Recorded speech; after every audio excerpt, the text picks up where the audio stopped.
Downing Street has hit back at the EU for issuing threats against the UK amid an ongoing row over fishing rights. France has warned it will block an EU financial services deal with the UK unless Boris Johnson grants European fisheries more access to British waters. Emmanuel Macron's government has accused the UK of deliberately failing to issue licenses to French fisheries. This afternoon, the Prime Minister's official spokesman condemned the threats and said Britain was taking a consistent evidence-based approach to licenses, in line with the terms of the trade deal. He said, "We're taking a consistent, evidence-based approach to licensing EU vessels using information supplied by the European Commission. This is another example of the EU issuing threats at any sign of difficulties instead of using the mechanisms of our new treaty to solve problems. We have always been clear that an agreement on financial services is in the best interest of both sides. Under the pact brokered on Christmas Eve last year, EU fisheries will have continued access to UK waters until at least 2026.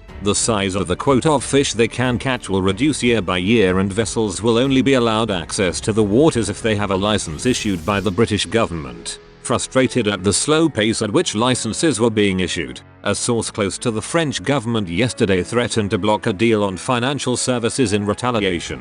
"We've made a link between the two," they said. Britain's huge financial services sector was largely cut off from the EU following the end of the EU transition period on the 21st of December last year. Britain and the EU have agreed in principle on a memorandum of understanding on cooperation between financial regulators, but it has yet to be formally ratified by the bloc's 27 member countries, including France. The latest remarks made by the EU member state come after Paris threatened to cut off electricity to Jersey last week. In a similar row, France accused the Channel Island of failing to provide licenses for French boats with historic fishing rights in the area. Jersey said that of the 41 boats which sought licenses under the new post-Brexit rules, all but 17 had provided the evidence required and had been issued with licenses. In the French Parliament, Maritime Minister Annick Girardin warned retaliatory measures, including threatening to cut off the electricity supply, would be taken unless there was an increase in the licenses issued. She said,